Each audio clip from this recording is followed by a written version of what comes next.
حدیث نبوی صلی اللہ علیہ وآلہ وسلم۔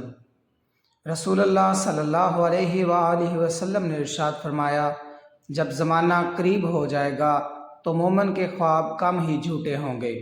ان میں سب سے زیادہ سچے خواب والا وہ ہوگا جس کی باتیں زیادہ سچی ہوں گی۔ مسلمان کا خواب نبوت کا 46واں حصہ ہے۔ خواب 3 قسم کے ہوتے ہیں۔ بہتر اور اچھے خواب اللہ کی طرف سے بشارت ہوتے ہیں۔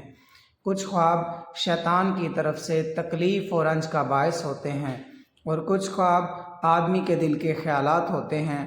لہٰذا جب تم میں سے کوئی ایسا خواب دیکھے جسے وہ ناپسند کرتا ہے، وہ کھڑا ہو کر تھوکے اور اسے لوگوں سے بیان نہ کرے۔